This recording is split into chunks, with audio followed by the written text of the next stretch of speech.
And I'm so sorry. I am. Well, I'm You are not too. anymore. Yeah, okay. And so my sort of lifelong question was, and also growing up in Mexico, was inequality. And after seeing all these funds flowing to Mexico from remittances from the federal government, even from some international aid organizations, trying to just end inequality and sort of solve poverty, and I wasn't really seeing anything happening. That's where I started, trying to research what was going on. And what I found is that, of course, for inequality, micro entrepreneurs have really no tools to have a sustainable living. And I realized that it's really targeted or biased towards women, that most micro entrepreneurs, which are the ones that generate 7 out of 10 jobs in the country, are either single moms or women under domestic violence situations. And they are necessity entrepreneurs. Do we follow so far? Yep. So what I started doing is... They're entrepreneurs because they got to do it to make a living. Exactly. There are no jobs, and there's a gender bias to this segment. And so what I started doing is researching what were all the challenges that they were facing. I trained and interviewed more than 6,000 micro entrepreneurs. I learned that they deal with 17 different government organizations. Wait a minute, when you say you interviewed them, how did you interview them? What was your process? Classes. We run workshops to get them to talk about their challenges, focus groups, and also talking to them, just feeding for the past. Officially, we've been working for the past 4 years, but I've been doing this for the past 6 years. So really talking to people to understand. Did you talk to some of them in a real life setting, or most in their homes? Oh, okay, that's what. But the classes usually are not in the homes. Well, we would go to their homes to first talk to them, and then we would invite them. So you talked to them in their homes and talked to them for quite a while? That's right. I had my World Bank job, and so I would crop subsidize this to really understand what was going on. So you went and talked to people, like the average person. How long did you talk to them in your home? Well, at least I've talked to at least 2,000 for 2 hours. And with some of them we have many years of relationship. Hey, that's great. Very rare that I've heard those people who've done that. And you know that I think that's the critical part of it. Well, this is my heart, my life, and good for you. I really want to fix this. So the things I've learned for the past couple of years is that if they want to operate formally, they need to deal with 17 different government organizations. They need to deal with an average 54 different suppliers to get the ingredients and the raw materials. And they try to sell their products at 64 different points of sale. And this is in general women with their kids doing everything. So I don't understand what you just said. It's very complicated for them to... Do you mean that entrepreneurs as a group have to deal with how many government agencies? 17. 17. A single entrepreneur, in order to start their micro business, they need to deal with 17 different government agencies. Each entrepreneur Each does. entrepreneur. And why do they have to deal with 57 suppliers? Because it's one sells the jar, one sells the lid, one sells tomatoes, another sells what is this? Onions. It's different things and they buy from sort of intermediaries. So on average, they pay 60% higher price than a medium-sized company, for instance, just for the same one. Because they're buying in small quantities. Yeah. And so, of course, they're not profitable. They die in less than a year. One of the typical cases in urban Mexico, for instance in Guadalajara, is that there's this single mom that needs to find a job. She knows how to do salsa, to the food, and so she starts her, her adventure. She starts looking, learning at these government agencies, what are the possibilities. She learns that there are these Walmart subsidies in order to train her to go to Walmart. And so she gets there, they ask her for a large order. They apparently are going to pay her in 120 days. She needs to take a loan in order to be able to fulfill. And then turns out that her products are put on the lower end of the shelf with probably 50 other types of salsas. And so in less than a month, she's not selling anything, and then they're returning all the products. So she has to close her business. So this is the life of 90% of the suppliers to Walmart, for instance, die in less than a year or so, and the government is actually funding Walmart to get this. What's the advantage to Walmart? Corporate social responsibility, better branding. So they look better. They look better. They're helping the country and stuff. So we started training them. I went to UC Berkeley and I went to Stanford as well to do the Design for Extreme Affordability class. And so I figured that the very first thing they needed was tools to become successful micro entrepreneurs. So we started teaching them like the same tools I had on how to analyze the market, how to look for opportunities, how to talk to their clients to figure out what was their value proposition.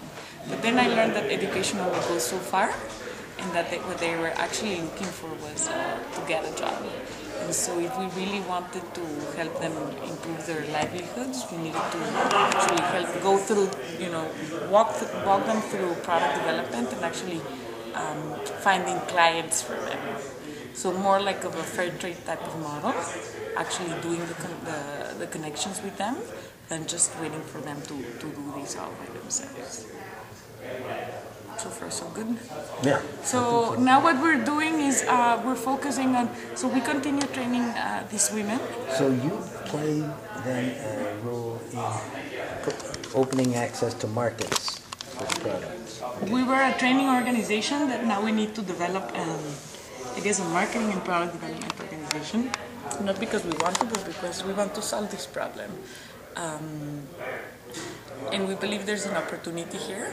So we are doing a lot of research on what are the opportunities in the market that these micro entrepreneurs can fulfill. And we see that there's a growing market for conscious consumers.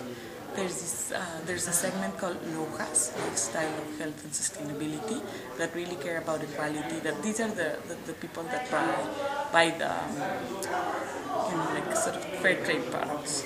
We talk to like we are, right? We would buy just because it says clean energy. We'll buy it. I mean, if you want to buy it again, it needs to be good, right? So we think that there's a good match between what micro entrepreneurs can produce, or the story, the cause, and then what this market wants. We just need to exactly develop really good products that people will love. So we've been talking to John Elstrad from Whole Foods, and he's been advising us on how to develop good quality body care products. We believe that they can be done in small quantities, some of the production at home, and then come up with a centralized facility to do the final packaging. And we believe that where we started working is around the Tequilla region. And so we believe we can source, from local ingredients and start developing body care products with agave or with lemon or with cinnamon.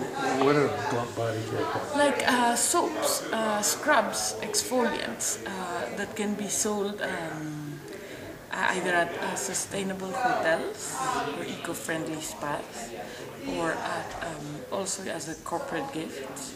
And then once we start iterating and coming up with really good products, then we can figure out a way to go a little bit, or to retailers, for instance. Would he be a buyer for you? Well, eventually, once we get the quality right and the volumes. So where are you at in your journey now, and what can I help you with? Okay, so I know you're a trained psychiatrist, so now we're figuring out, what products and what's the easiest thing we can do to start coming up with short-term success stories. The problem that we're dealing is that there's a lot of domestic violence, or they're under post-traumatic stress disorder, most of the micro entrepreneurs, or they're in violent homes. So what we want to ask from them, it's a huge shift from what they were doing. We're asking them, instead of producing salsas, to produce organic body scrubs, for instance. So I'm not too sure what is the best way to handle this, because I have only been focusing on the business side. What do you mean by what's the best way to handle what? Because, how do we show them that this is good for them? Most of them don't want to change whatever they're doing because they don't trust that it will work. And sort of in a way we need to prove that, sort of this new way works. Are you satisfied that you've come up with the right product line? Are you focusing in Jalisco? I'm focusing in Jalisco. We're gonna run like some pilots ourselves, to test the product.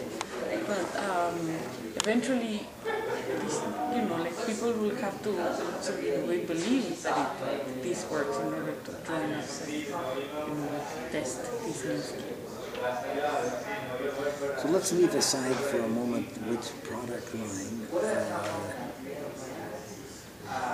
And just a couple of other basic questions. What's your dream? If you were totally successful, what would it look like?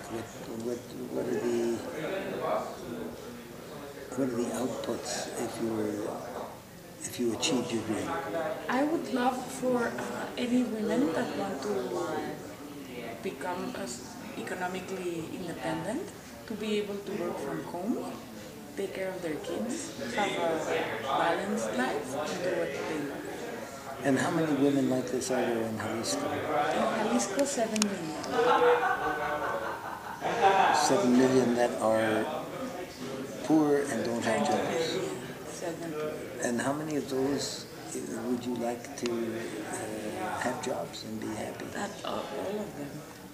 There are 32 million in the country. So, does your dream expand beyond Jalisco as well? Okay. So I think, let me respond to your specific question. I have a lot of experience with people with mental illness. I ran a mental health system with a small population of 100,000 in the southwest part of Denver. And one of the things that I learned is that steady employment is one of the most important factors that lead to better adjustment. People have far fewer readmissions, they were happier, their self-esteem was better, so that employment is critical. And I used to think in the beginning as a psychiatrist that mental illness, if somebody was mentally ill and having hallucinations, it would interfere with working. It's almost like it's two independent things. There are some people who were actively hallucinating and were superb workers, and there were some people who were not symptomatic but were lousy workers. So I stopped thinking of disturbance as an inhibitor to productive employment. It's more related to the person's aptitude, skills, past work history, and so on. Secondly, the most important motivator is actual success in earning income. And thirdly, the way to get there with any group is to pick with you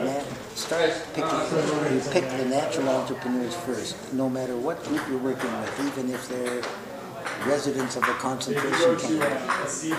There are entrepreneurs in prisons and concentration camps. You pick the best entrepreneurs and help them be successful, and the next generation will follow.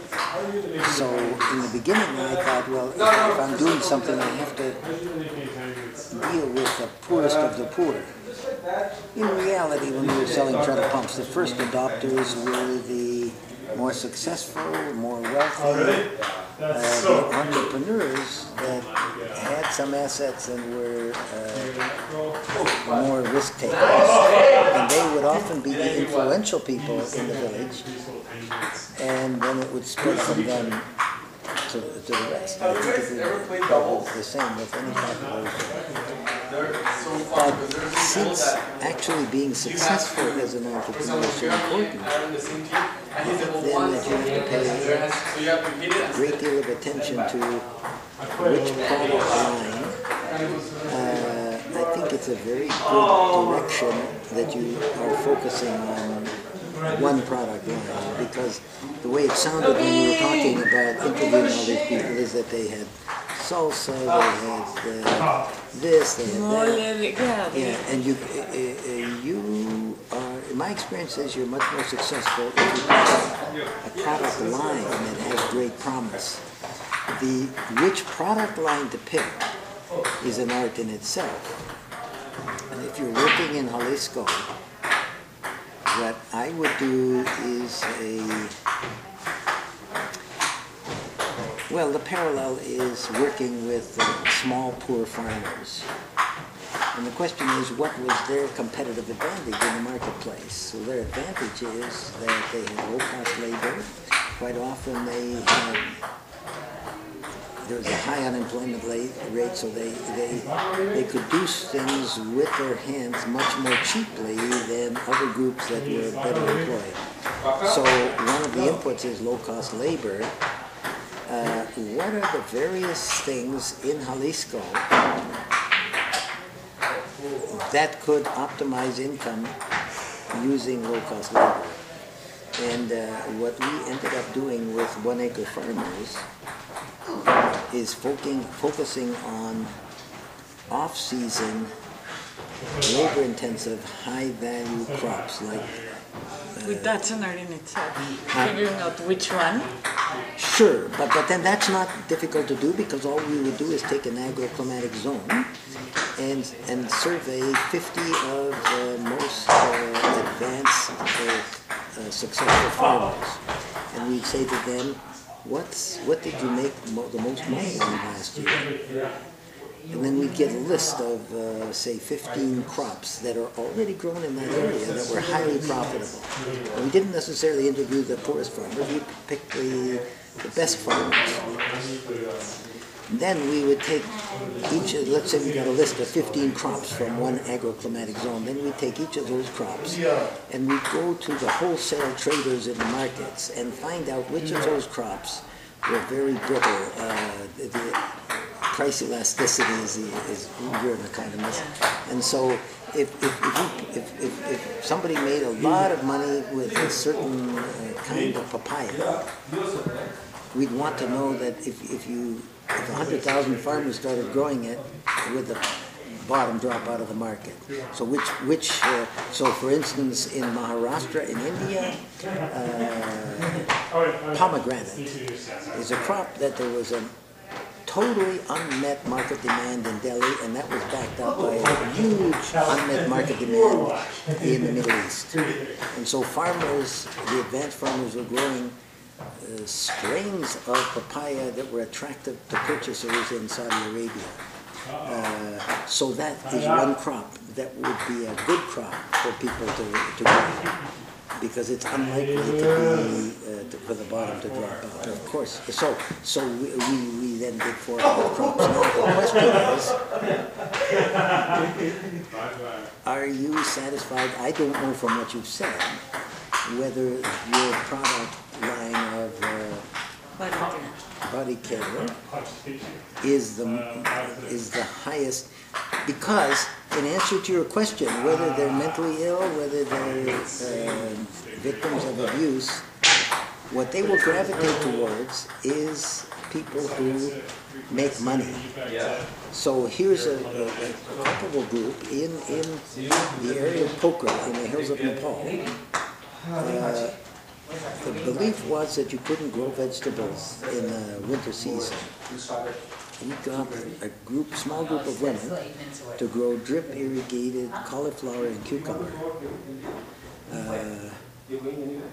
nobody thought you could grow vegetables. They grew the vegetables, but then the question was how would they get them to market? They had to walk with vegetables on their back, which was culturally inappropriate. But when they came back with wads of money, they were heroes, and then it spread from that group of women.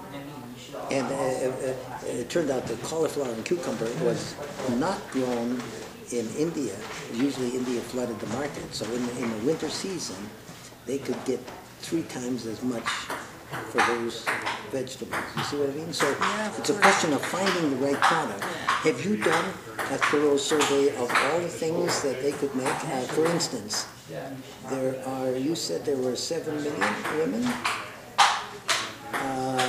One of the things I'd be inclined to do is to do a survey of the most successful women entrepreneurs among those 7 million. The really outstanding examples of success. And what was it that those women made the most money on last year? Which kind of products? Wouldn't be salsa, but what other products are? Have you done a survey like that? Not thoroughly. This is what we're doing, and probably, this is extremely helpful because probably we're doing it completely wrong. Like our benchmark is what are micro entrepreneurs, for instance, in the U.S. doing? Screw the U.S. It doesn't work. You need to know what is potential to make money. If I take the vegetables thing, in the hills of Nepal, there are specific vegetables that can be grown to advantage that can't be grown in India. And whatever they're growing in the U.S. has no relevance. It's what can be done there. What are the resources? What are the materials? What are the skills? What are the human resources? You need to find out from there, not from the U.S. You don't take what I'm saying as gospel. This is just my, part of the thing is, what I found most useful is to be totally open and you be the same. Okay, so you don't mind my being. Yeah. Not at all. Okay, I really appreciate. No, but what I've learned is like people that have a home-based business here, they sell their products, for instance, at Etsy. I don't know if you're familiar with. Well, it's just crafts. And so that's really profitable. Or at Whole Foods. So what are the tiny businesses selling through Whole Foods? There's an organization that works with a similar type of participants or women that does body care products. Or Fair Trade USA with Paul Rice, they have a body care product. And to me, when I'm looking at the pricing, that seems to me that they have higher margins, I believe. Oh, and then it would be, but I would not arrive at the product line until I had surveyed the most successful of those 7 million women, because in every marketplace there are some people who become very fabulously successful. What did they do? What is the product that made them successful? Well, I have a problem here also because the most documented success stories in Jalisco are either tequila or salsa. We have el tapatio. You remember the tapatio salsa, and there's another one called tamazula. So that has saturated the market because everyone think that they can be like el tapatio. But I'll definitely look at like the women that started a business. What were wait a minute, but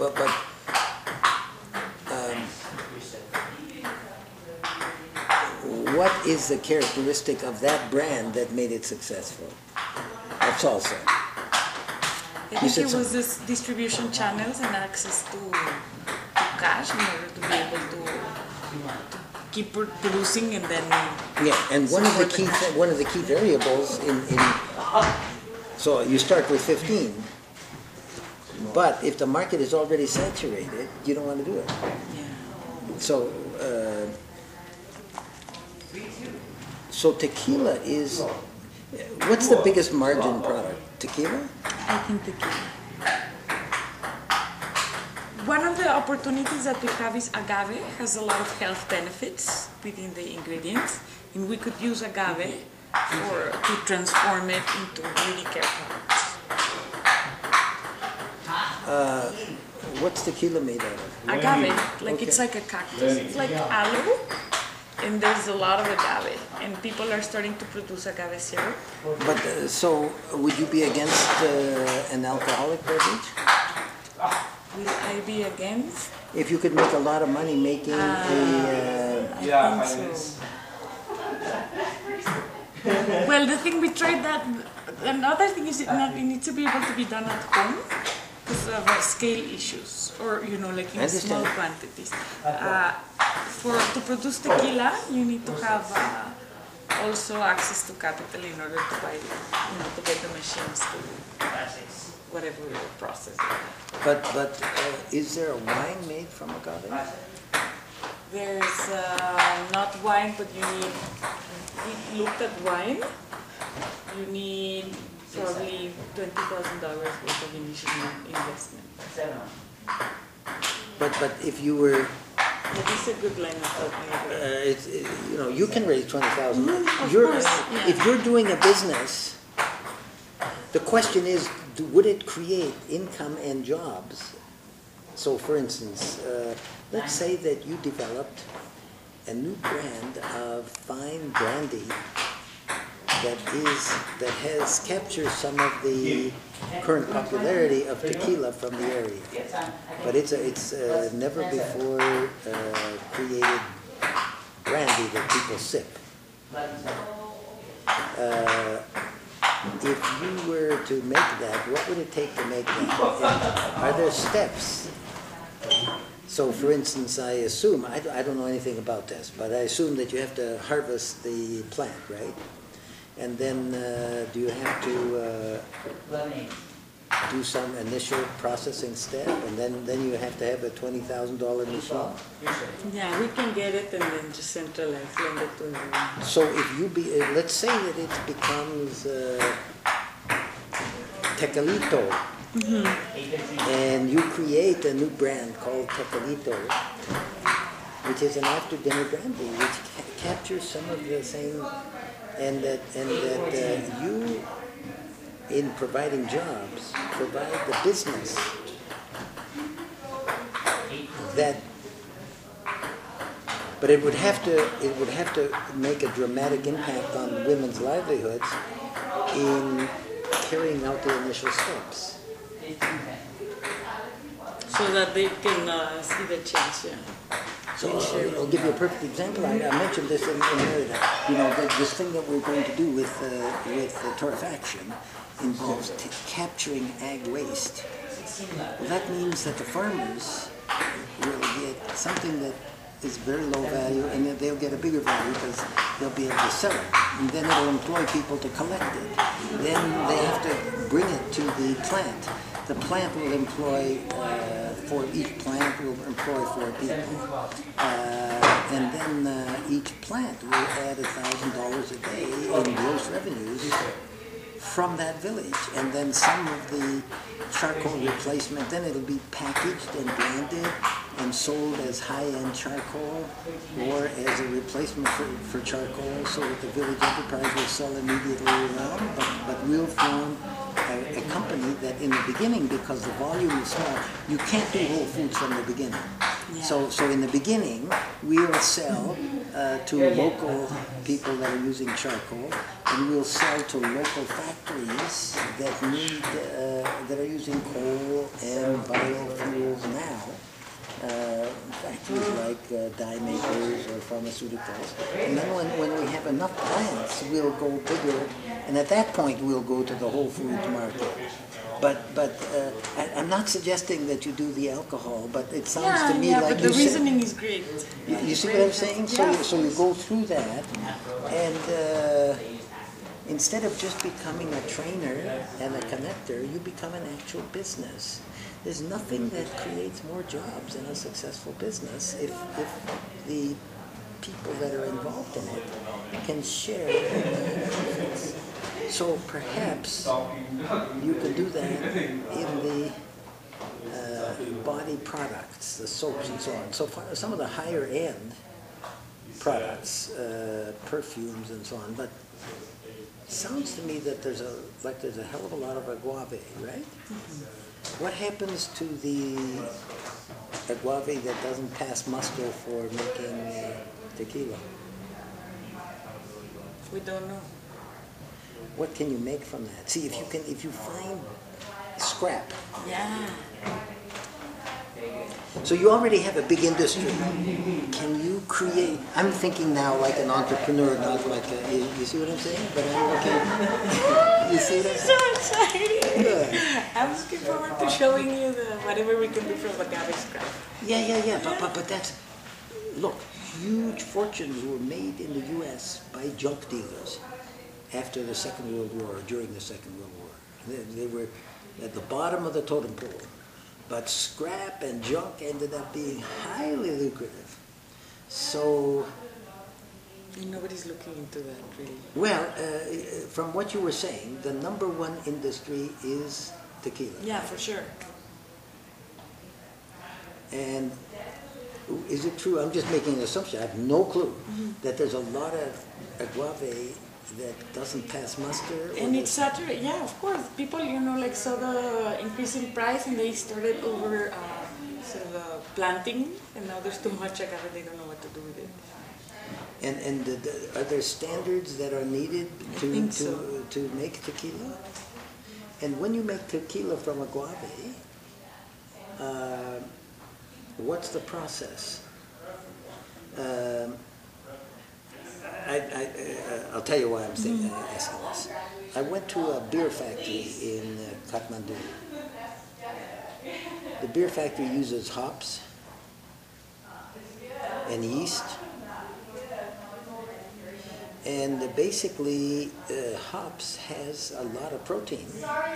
But what you use for beer, the alcohol comes from carbohydrate. So they take the carbohydrate out, and then they have a wet mash, and they give it away to people, and they feed it to their cattle. But that's a high-protein cookie thing. The yeast that is spent in making the alcohol, they flush it.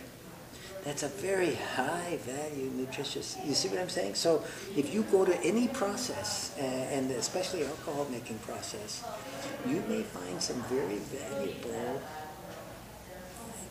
byproducts that you can get for nothing. And the question is then, what is the highest value product you can make? Maybe it's soap, maybe it's perfume. Do you have some world-class chemical engineers that can That's the thing. The problem one is this, like analyzing the tequila industry, or like the local ingredients. It's not a problem. It's a challenge. Okay, So challenge one, that challenge two. I believe that in order to execute this, I need to partner with many very bright students that can help me with the research. And so you are a bright person yourself. Look, I do a lot of this myself. really, Yeah. It's not that big a deal. I came up with this whole thing from the beer factory, by going to the beer factory. And I watched, they were handing out the wet mash to people for the cattle. And I just asked them, so go to a tequila plant and ask them. That's the first step. You don't need an expert for that. okay. And then you find out what are the byproducts, and you take samples of them and find somebody who will tell you what's in them. And then you do the research yourself about what these days you can Google. I'm not saying you should do this, but more it's the process that I'm used to going through. So I would go through that process with it. Look, for any area that is poor, I ask the following questions. What is the product coming from that area of the highest economic value to the area? What you've told me, I think, is that it's tequila. If you measure the gross economic impact, the number one thing is tequila.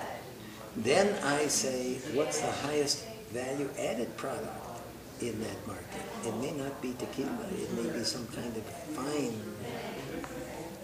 liqueur. How do I know that? Because I know that for the first question is just GDP of the state. Highest value added, it's more like a margin question, right? Yeah, like I looked at the San Luis Valley in Colorado. That's one of the poorest rural areas. The most important products were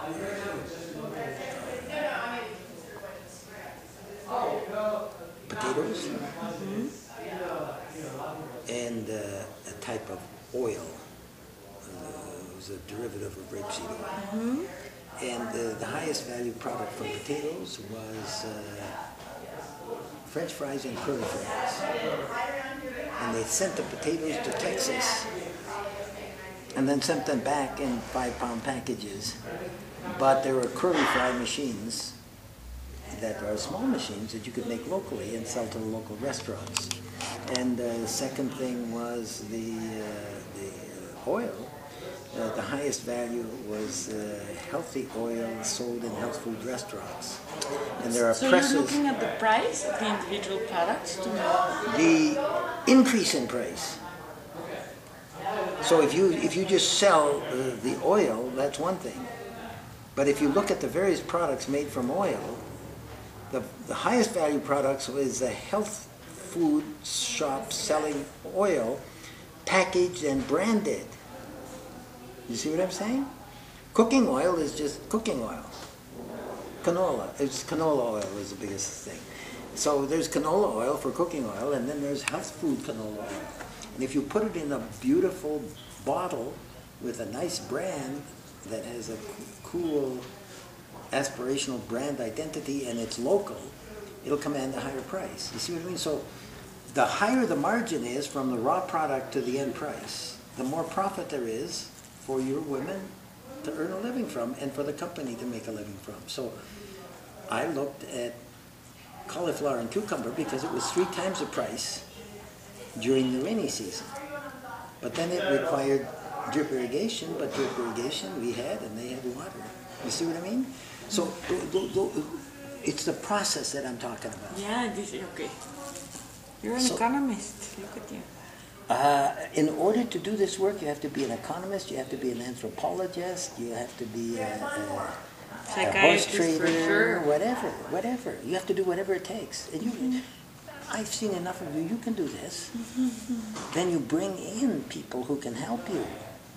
Let's say that you get some kind of product that is a very valuable body product from castaway agave soap, I don't know, or perfume. Perfume is huge. Are there essential oils in agave? Yeah. The essential oil products are some of the highest margin products in the world. When you take essential oils from agave, what do you get? What can they be used for? I have no idea. I need to research. Oh shit! You need to know all this stuff. That's the substrate for making money in your area. And if the biggest industry is tequila, find out about agave. If you tonight Googled agave and found out all the different, you'd get all that information. You could swat that up in 3 hours, the basic information. That's what I do. That's how I got on to making torrefaction. Because I looked at all the different things that you could do with biomass, and torrefied briquettes are the highest margin products. If you compress that biomass, like cotton stalks, into logs, you can sell it for $90 to $110 a ton. If you heat it to 300 degrees in the absence of oxygen for 3 hours, you can sell it for $150 a ton. And the cost of doing that, we had to design the plant to do that. But $150 is a hell of a lot better than 90. And I think we can do it for about the same cost. So the higher margin is obviously, that's what I mean. Does that all make sense to you? That makes a lot of sense. Thank Yeah. you. I've been working so long, I just needed to hear it. Had I heard this 6 years ago, my life would be completely different. But I guess I needed this preparation for this moment. It's really a breakthrough. Oh, it really great. It really I'm is. glad. And no one had ever gotten what I was attempting to do before. Oh, I understand completely what you're attempting to do, but in order to help people, I don't care whether they're in major crisis and have major illness. The biggest what I learned about psychiatric patients is when I offered them an opportunity to live in an apartment, in a very nice apartment house with a swimming pool, that motivated them more than any psychiatric therapy I could think of. So I set up a way to do that. And then I used that motivation to get them to get off their ass and do something. They wouldn't be eligible unless they at least volunteered or did something during the day, and so a lot of them got working. You see what I mean? Yeah, I've seen that too. I'd love to bring you. I'm so excited. I'd love to bring you some of the things we're doing. I've seen women that started hiding from their husbands in order to train themselves on how to become entrepreneurs. They would say they were going to go and pick up their kids, and then they bring their kids to classes, and they started producing stuff there. And I've seen them how the If relationship you've got with their kids money and their husband, I mean, look, this was not a trivial part of what we did with kettle pumps. A lot of women in Muslim countries, if their father runs out of money for their dowry, they're stuck. They go sell themselves on the street, or they have to depend on the charity of one of their brothers. And with a treadle pump, they could kick that son of a bitch husband out of the house. You know, it really makes it. The economics makes the most profound difference. It changes the whole thing. You know, I've come to think that